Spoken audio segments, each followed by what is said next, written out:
فراکسیۆنی کۆمەڵی ئیسلامی لە پەرلەمانی کوردستان ئەو فراکسیۆنەی دەنگی حەقیقەتی گەلی کوردە لە هەرێمی کوردستان. ماوەیە کە دەبینین حیزب بەدەسەڵاتدارەکان و بەناو ئۆپۆزیسیۆنەکان چاویان بە سەرکەوتنەکانی ئەم فراکسیۆنە هەڵنایەت و کەوتونەتە پەلەقاژە.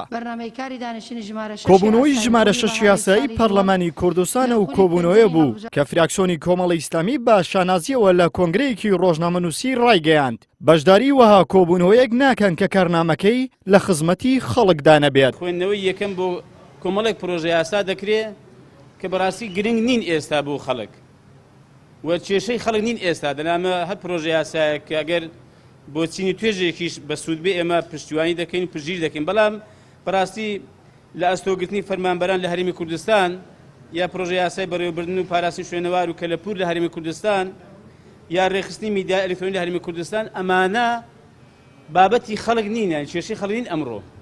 بۆیە ئێمە بڕیارماندا بەڕاستی بەشداری ئەم کۆبوونەوەیە ناکەین.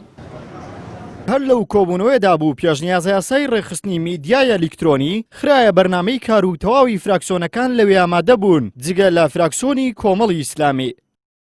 هەر بۆ ئەندامانی فراکسیۆنی کۆمەڵی ئیسلامی هەرزوو ڕایان گەیاند کە واژوو بەناویەوانەوە کراوە لەسەر ئەم پرۆژە یاسایە و ئەوان بە هیچ شێوەیەک ئاگادار نین کە کێ و بە چ مەبەستێک واژوو بەناویەوانەوە دەکرێت. ئەو پێشنیازە یاسایە ئێمە وەک فراکسیۆنی کۆمەڵ ئەو ئەندامانی کە تێیدا واژوو بەناوی ئێمەوە کرا واژوەکانی خۆمان نین بۆ خۆمان نەمان کردووە. واژوەکان ئێستاش نازانین لە بەدواداچوونین چێ بەناوی مە واژووی کردووە، بەڵام ئێمە بە هیچ جۆرێک لەگەڵ یاسایەک نین کە ئازادی ڕادەربڕین سنووردار بکات، چونکە بەڕاستی ئێمە زۆرترین قوربانیمانداوە وەکو فراکسیۆن قوربانی ئازادی ڕادەربڕینمانداوە. هەر لەسەر ئازادی ڕادەربڕینمان پەرلەمانتارێکمان پارێزبەندی لەسەر هەڵگیرا، هەر لەسەر ئازادی ڕادەربڕینمان پەرلەمانتارێکمان دەبینین لە خۆپیشاندانەکان لێی دەدرێت، هەر لەسەر ئازادی ڕادەربڕینمان ئێمە بەردەوام سزای سیاسی دەدرێین. بۆیە ئێمە بە هیچ جۆرێک لەگەڵ یاسایەک نین کە ئازادی ڕادەربڕین سنووردار بکە. کۆمەڵی ئیسلامی یەکێک لەو فراکسیۆنانەیە کە هەمیشە لەگەڵ دەنگی یازا و ئازاد بووە و بەردەوام لە هەموو کات و ساتێکدا لە بەرەی خەڵک و جەماوەر ماوەتەوە هەرچەندە باجەکەشی گەورە بوو بێت.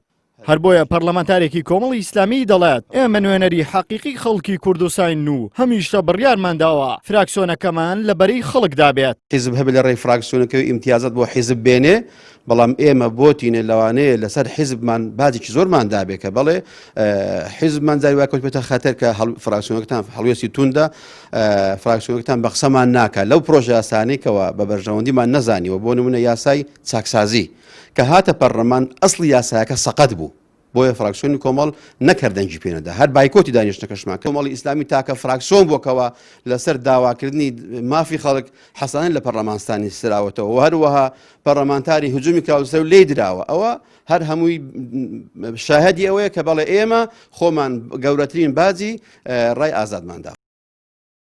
فراکسیۆنەکەی کۆمەڵی ئیسلامی هەرچەندە ژمارەیان کەمە، بەڵام هەمیشە وە کێزێکی کاریگەر کاریان کردووە لە نێو پەرلەمانی کوردستان و بەڕاستگۆیانە لەگەڵ خەڵکی هەرێم ماونەتەوە وەکو یەک تیم لە نێو پەرلەمانی کوردستان کار دەکەن، وەک فراکسیۆنە بەناو ئۆپۆزیسیۆنەکانی ترنین کە تا ئێستا خۆشیان نازانن ڕێژەیان چەندە و هەر ڕۆژەی دانەیەکیان لێ جیا دەبێتەوە.